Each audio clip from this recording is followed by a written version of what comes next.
జాతీయ పోలీస్ అకాడమీలో లైంగిక వేధింపులు. సర్దార్ వల్లభాయ్ జాతీయ పోలీస్ అకాడమీలో లైంగిక వేధింపుల ఆరోపణలు కలకలం రేపుతున్నాయి. తోటి ట్రైనీ అధికారి తనపై లైంగిక వేధింపులకు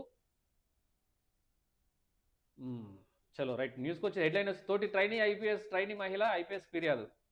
బలవంతంగా గదిలోకి లాక్కెళ్లి వేధించారని, గొంతుపై కత్తిపెట్టి బెదిరించారని ఆరోపణలు. కేసు నమోదు చేసిన అత్తాపూర్ పోలీసులు. హైదరాబాద్ రాజేంద్రనగర్ అమరావతి జూలై 19 ఆంధ్రజ్యోతి. సర్దార్ వల్లభాయ్ జాతీయ పోలీస్ అకాడమీలో లైంగిక వేధింపుల ఆరోపణలు కలకలం రేపుతున్నాయి. తోటి ట్రైనీ అధికారి తనపై లైంగిక బెదింపులకు పాల్పడ్డారని శిక్షణలో ఉన్న ఓ మహిళా ఐపీఎస్ అధికారం అత్తాపూర్ పోలీసులకు ఫిర్యాదు చేశారు. దీంతో పోలీసులు బిఎన్ఎస్లోని పలు సెక్షన్ల కింద కేసు నమోదు చేశారు. ఘటనపై పూర్తిస్థాయి దర్యాప్తు చేపడతామని, మహిళా అధికారి వాగ్మూలం తీసుకుని తగిన చర్యలు చేపడతామని హైదరాబాద్ పోలీస్ కమిషనర్ సజ్జనార్ వెల్లడించారు. అసభ్య సందేశాలు, దూషణలతో హైదరాబాద్లోని జాతీయ పోలీస్ అకాడమీలో ప్రస్తుతం 2024 బ్యాచ్ ఐపీఎస్ అధికారులకు శిక్షణ కొనసాగుతుంది. ఈ శిక్షణ పొందుతున్న వారిలో ఏపీకి చెందిన ఉదయ్ కృష్ణారెడ్డి గత నెల 23వ తేదీ నుంచి తనపై లైంగిక వేధింపులకు పాల్పడుతున్నారని కర్ణాటకలోని హల్లి మైసూర్ ప్రాంతానికి చెందిన మహిళా ట్రైనీ ఐపీఎస్ అధికారి పోలీసులకు ఫిర్యాదు చేశారు. తనకు వాట్సాప్లో అసభ్య సందేశాలు పంపుతున్నారని, శిక్షణలోని ఇతర ఐపీఎస్ల ముందు అభ్యంతరకరంగా నిందించారని ఆరోపించారు. అంతేకాకుండా తనకు అకాడమీలోనే మరొకరితో అతి చనువు ఉందని ప్రచారం చేశారని, ఆ విషయాన్ని అందరి ముందు అంగీకరించాలని ఒత్తిడి తెచ్చారని ఫిర్యాదులో పేర్కొన్నారు.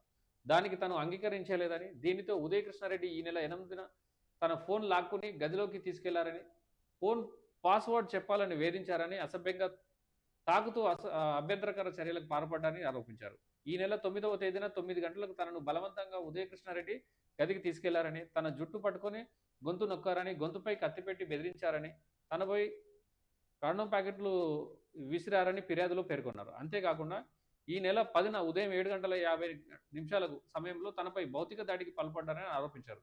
తప్పుడు సమాచారాన్ని తన భర్తకు పంపిస్తానంటూ బ్లాక్మెయిల్ చేశారని ఫిర్యాదులో పేర్కొన్నారు. కాగా ఈ ఘటనపై సీరియస్ అయిన ఉన్నతాధికారులు అంతర్గత విచారణకు ఆదేశించినట్టు తెలిసారు.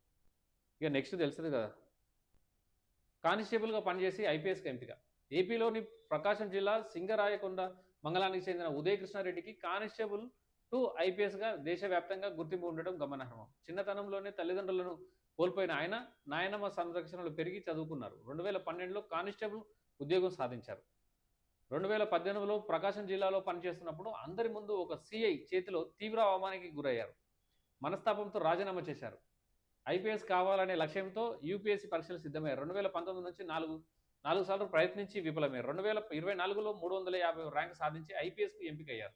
ఆయనను తెలంగాణ కేడర్కి కేటాయించారు. ఇలా ఎంతో మందికి స్ఫూర్తిదాయకంగా నిలిచిన ఉదయ్ కృష్ణారెడ్డి ఇప్పుడు ఇలా ఆరోపణలను ఎదుర్కోవడంపై సోషల్ మీడియాలోనే ప్రతికూల కామెంట్లు వస్తున్నాయి.